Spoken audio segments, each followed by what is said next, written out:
Hello बच्चों, मैं शिव कुमार नालंदा के ऑनलाइन प्लेटफॉर्म पर आप सभी का स्वागत करता हूं। चलिए आज जो हम लोग बात करेंगे, हम लोग जैसे अभी देखें अभी क्या विज्ञापन आया है मध्य प्रदेश सरकार का जेल प्रहरी को लेकर। जो विज्ञापन लाया कौन है? PEB, PEB professional examination board Bhopal से। ठीक है ना। आज हम लोग उसका डिस्कस करेंगे कि जेल प्रहरी का सिलेबस क्या है, एग्जाम पैटर्न्स क्या है, उसकी फीसेस क्या है, और जो टॉपिक्स हैं वो क्या क्या टॉपिक्स और किस किस तरह से हमारे एग्जाम्स में पूछे जाएंगे। तो जैसे हम लोग यहाँ पर जानते हैं कि हम लोग को जेल प्रहरी का वैकेंसी आ चुका है। तो जेल प्रहरी का वैकेंसी जब आया उसमें पोस्ट कितने हैं? 282 पोस्ट हैं। ठीक है ना। जिसमें सीधी भर्ती की बात जब हो रही है तो सीधी भर्ती बात हो रही है 226 सीधी भर्ती है, जबकि संविदा वर्ग जो काम कर रहे थे उनके लिए 56 है। ठीक है ना। तो यहां पर सीधी भर्ती का अपॉर्चुनिटी जो है हम लोगों के पास में वो 226 पोस्टों का है। अब 226 पोस्ट के लिए वो एग्जाम कैसे कैसे लेगा? तो 226 पोस्टों के लिए उसकी एग्जाम पैटर्न दो तरह की होती है। फर्स्ट जो है उसका रिटन एग्जामिनेशन होता है जो एमसीक्यू टाइप में होगा। एमसीक्यू टाइप में 100 क्वेश्चंस आएंगे, इसका हम लोग आगे डिस्कस करते हैं।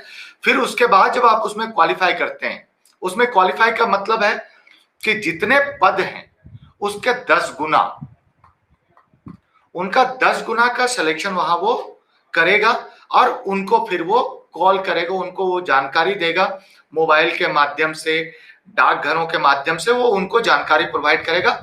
और जब वो जानकारी प्राप्त करने के बाद फिर उनकी आगे की प्रक्रिया जो होगी वो शारीरिक मापदंड और दक्षता की बात आएगी। उसके बाद उनका फिर वहां सिलेक्शन प्रोसीड्योर काम करेगा। अब जैसे बात कर रहे हैं आवेदन भरने की अंतिम तिथि, तो अंतिम तिथि 10 अगस्त 2020 तक है। ठीक है ना। अब जैसे जब हम लोग आवेदन भरते हैं उसमें क्या होता है, कुछ त्रुटियां हो जाती हैं। उन त्रुटियों को संशोधित करने का जो तिथि दिया गया है वो तिथि है 27/7/2020 से 15/8/2020 तक। ठीक है ना। अब हम लोग सिलेबस की बात करते हैं कि सिलेबस में क्या क्या है और कैसे कैसे आएंगे। तो सबसे पहले जैसे हम लोग देखें लिखित परीक्षा का, तो हम लोग लिखित परीक्षा के विषय में पहले बात करते हैं, जो कि लिखित परीक्षा कितने अंकों का है? कुल 100 अंकों का है। 100 अंकों का लिखित परीक्षा है। और जो किसमें प्रश्न आएंगे? प्रश्न आएंगे एमसीक्यू टाइप में। और एग्जाम पैटर्न कैसे होगा? एग्जाम पैटर्न होगा ऑनलाइन, कि ऑनलाइन आपको यहाँ पर एग्जाम देने हैं। तो इसमें अब सब्जेक्ट कौन कौन से और क्या क्या था ये अप्रोक्स बताया गया है कि कितने कितने प्रश्न अप्रोक्स आएंगे। हो सकता है एक दो प्रश्न ऊपर नीचे हो सकते हैं। जैसे इंग्लिश में, इंग्लिश के लगभग 20 मार्क्स के क्वेश्चन आएंगे, जनरल नॉलेज 20 मार्क्स के आएंगे, जनरल हिंदी 20 के आएंगे, मैथमेटिक्स 20 के, साइंस 20 के, मतलब कुल 100 प्रश्न 100 अंकों के आएंगे। ठीक है ना। अब हम लोग इसका विस्तृत चर्चा करते हैं कि किस किस विषय में क्या क्या सम्मिलित है और कौन कौन से टॉपिक इसमें इंक्लूड हैं जहां से हमसे प्रश्न पूछे जाएंगे। तो जब व्यापम की बात कर रहे हैं तो सबसे पहले इसमें हम बात कर रहे हैं इंग्लिश की। तो इंग्लिश में क्या है कि इंग्लिश जो हम लोग अब तक 10th तक जो इंग्लिश पढ़े हैं, यहां पर कोई भी ज्यादा एग्जामिनेशन नहीं होगा, क्योंकि यहाँ क्वालिफिकेशन कितना है? 10+2। तो इस आधार पर आपको प्रश्न आएंगे, मतलब 10th लेवल के प्रश्न यहां पर ज्यादा आएंगे। तो जिसमें देख रहे हैं इंग्लिश में क्या आएगा?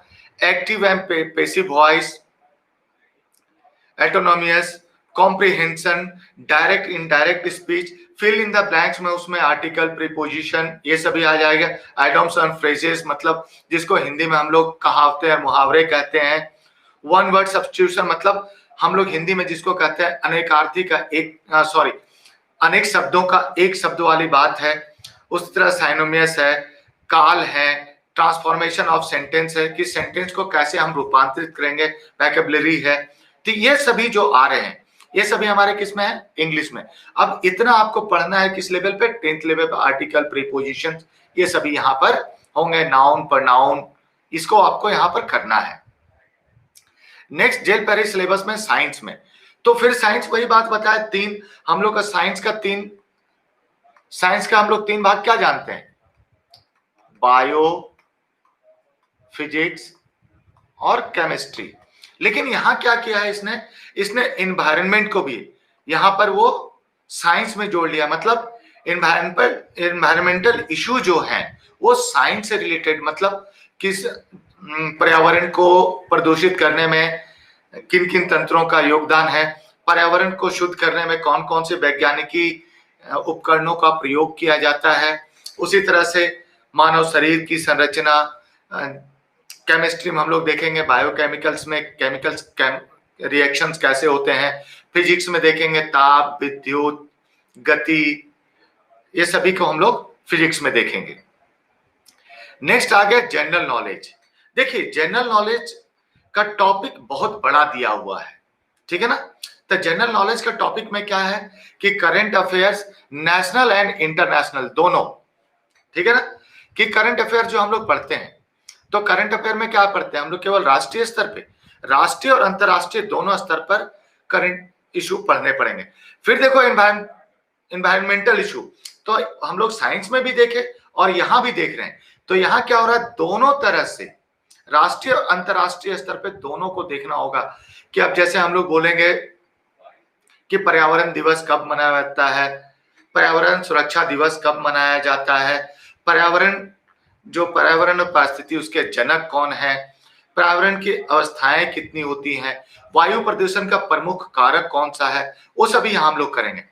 फिर ज्योग्राफी जब बात करेंगे भूगोल की, तो भूगोल जब बात हो रहा है किसके संस्करण में बात हो रहा है, यहाँ बात हो रही है मध्य प्रदेश के संबंध में यहाँ बात हो रही है।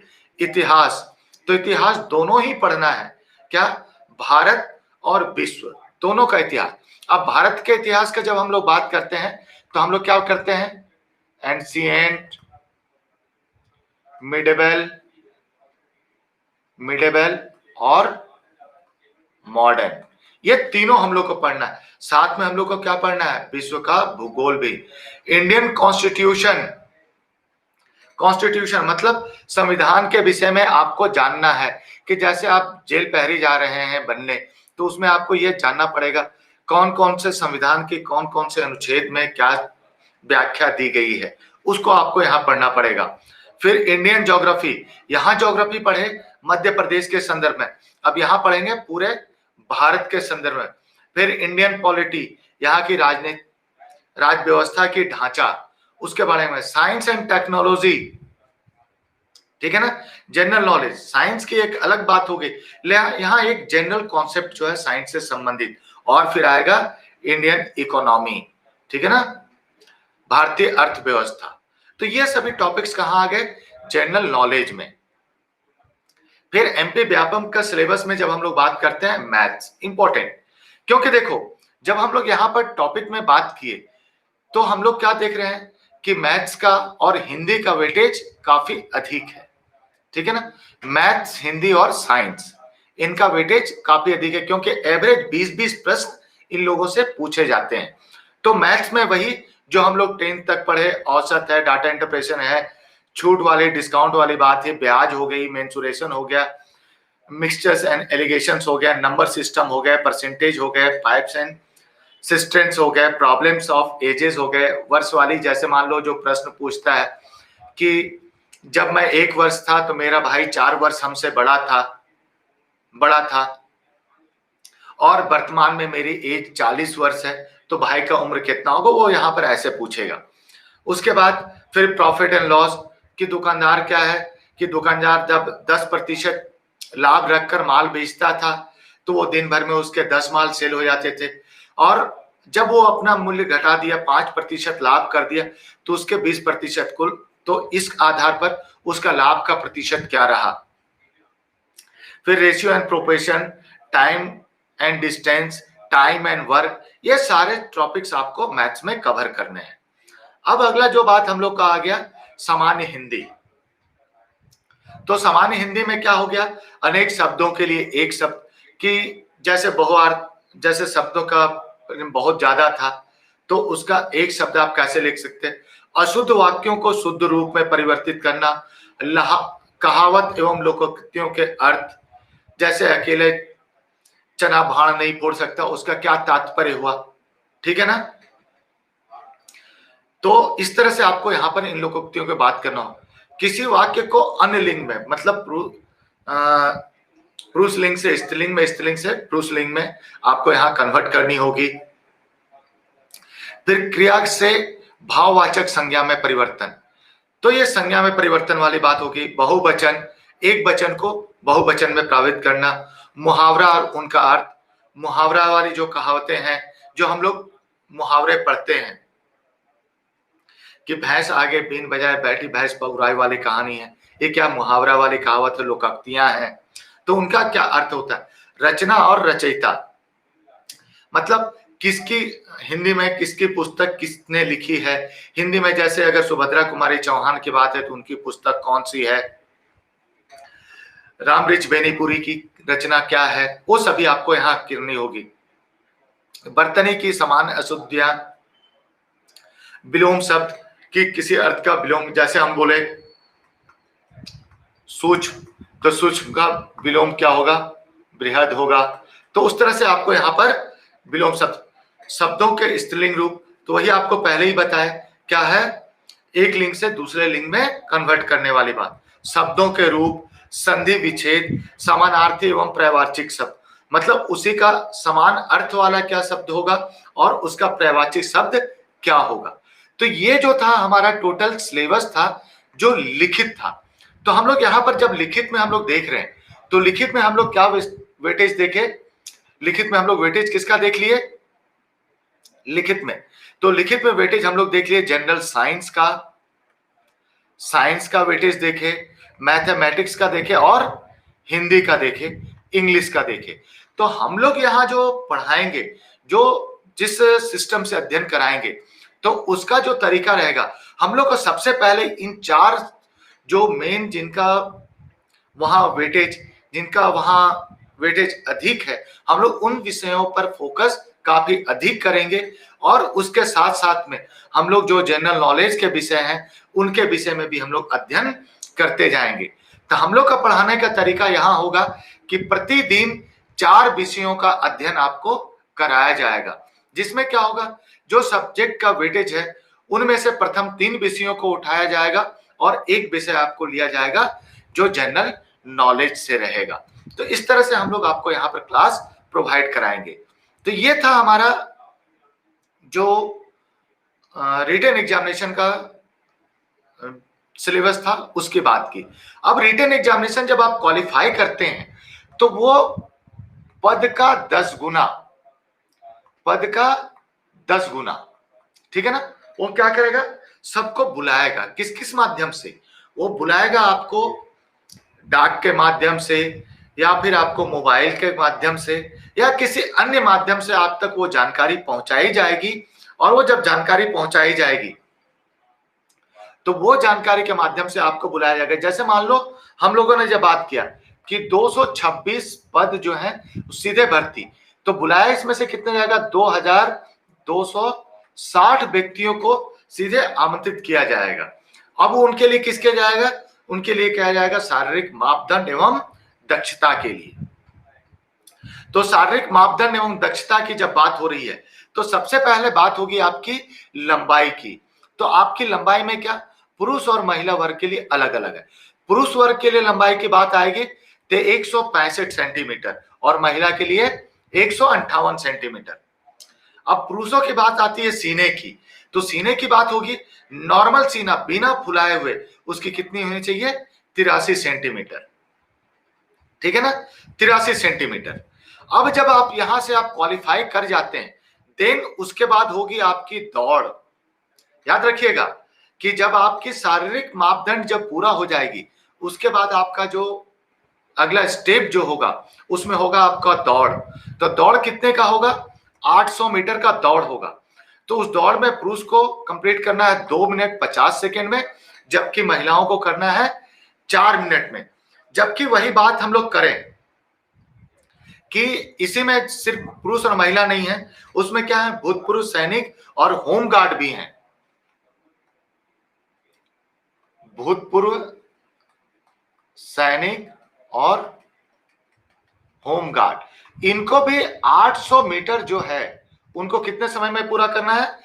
3.15, मतलब 3 मिनट 15 सेकेंड में, ठीक है ना, 3 मिनट 15 सेकेंड में उनको भी पूरा करना है, ठीक है ना। अब देखिए, अब यहां बात आ गया दौड़ की बात। तो दौड़ में पुरुष 2 मिनट 50 सेकेंड, महिलाएं 4 मिनट कुछ सेकेंड में, 4 मिनट में उनको पूरा करना है। अब यहां पर बात हो रहा है, जब आप दौड़ क्वालिफाई करेंगे तभी आपको गोला फेंक में पार्टिसिपेट करने दिया जाएगा। यदि आप दौड़ में डिस्क्वालीफाई हो जाते हैं तो आपको गोला फेंक में आपको सम्मिलित नहीं किया जाएगा। अब अगर दौड़ आप क्वालिफाई कर लेते हैं, देन आपका आ गया गोला फेंक। तो गोला फेंक में क्या है कि पुरुषों को गोला कितना फेंकना है? 20 फीट, जबकि महिलाओं को फेंकना है 15 फीट। और वजन कितना होगा गोला का, कि अगर पुरुषों की बात करेंगे तो 7.260 केजी, मतलब लगभग 7.25 किलो का गोला आपको वहां दिया जाएगा। जबकि महिलाओं के लिए वही गोला होगा 4 केजी का। और जब भूतपूर्व सैनिकों की बात कर रहे हैं तो इनके लिए गोला का वजन जो होगा वो होगा 7.260 केजी और दूरी होगी 15 फीट की, ठीक है ना।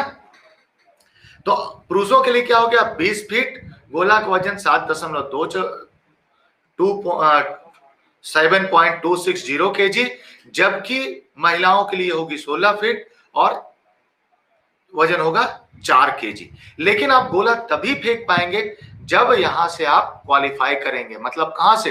दौड़ से क्वालिफाई करेंगे। तो यहां का सिलेक्शन सीधा भर्ती का मतलब हो रहा है कि इन क्राइटेरिया को अगर यदि आप फुलफिल कर लेते हैं तो वहां सीधे आपकी ज्वाइनिंग हो जाएगी। अब बात करते हैं उम्र की, कि यहां उम्र की गणना। तो उम्र का जो बात हुआ, तो उम्र क्या हो रहा है यहां पर? सामान्य वर्ग पुरुषों के लिए 18 वर्ष न्यूनतम उम्र, कब से? 1 जनवरी 2020 से, और अधिकतम उम्र होगी 33 वर्ष। जबकि महिला आवेदक और आरक्षित वर्ग जो भी हैं उनके लिए भी न्यूनतम वर्ष 18 वर्ष है, किंतु अधिकतम वर्ष उनके लिए 38 वर्षों के, उनके 5 वर्षों में उनको रिलैक्सेशन दिया गया है, ठीक है ना। अब इसके आगे हम लोग जब इसी में बात कर रहे हैं तो इसी में आपको हम बता दें कि यहाँ आरक्षण कितना कितना दिया गया है। तो आरक्षण में अनुसूचित जनजाति को दिया गया है 20%, अनुसूचित जाति को दिया गया है 16%, ओबीसी को दिया गया है 27%, और आर्थिक रूप से कमजोर वर्ग जो है उनको दिया गया है 10%। तो ये रिजर्वेशन यहां दिया गया है। अब फॉर्म जो हम लोग जब यहां पर फॉर्म फिलअप करेंगे ऑनलाइन, तो इसका फॉर्म फिलअप करने का या तो आप सीधे एमपी ऑनलाइन में जा सकते हैं या घर से भी कर सकते हैं, ठीक है ना। mponline.gov.in पे आप लोग जाकर उसका सीधा घर पे जाकर कर सकते हैं। और जब फीस की बात यहां आती है तो सामान्य वर्ग के लिए फीस जो है वो है 500 रुपया, जबकि आरक्षित वर्ग के लिए है 250 रुपया। तो ये तो था हमारा सिलेबस। अब जो हम यहाँ तैयारी कराने की बात कर रहे हैं कि हम तैयारी किस पैटर्न में करेंगे, तो यहाँ हम इस बात का आश्वासन आपको देते हैं कि हमारे यहाँ तैयारी करने के बाद आप लिखित परीक्षा बहुत ही आसानी से क्वालिफाई कर पाएंगे। अब रही शारीरिक दक्षता वाली बात, तो उसके साथ में भी आपको यहाँ पर हम आपको यहाँ से गाइडलाइन प्रोवाइड करते जाएंगे कि आपको क्या करना है, किस आधार पर करना है, ताकि शारीरिक रूप से भी आप दक्ष हो सके। तो हमारा पढ़ाने का प्रक्रिया ही वही होगा कि जिसमें आप क्वालिफाई कर जाएं, आपका सिलेक्शन हो। अब ये बात रही कि अब इसके बाद में आपकी योग्यता पर भी यहाँ निर्भर करेगा, आप उसको कितने जल्दी अडॉप्ट कर पाते हैं और आप शारीरिक रूप से कितने दक्ष हैं। फिलहाल आपकी सिलेक्शन की शुभकामनाओं के साथ मैं सिलेबस की व्याख्या यहीं समाप्त करता हूं। यदि लेक्चर पसंद लगा हो, अच्छा लगा हो, तो कृपया लाइक एंड शेयर करें। धन्यवाद।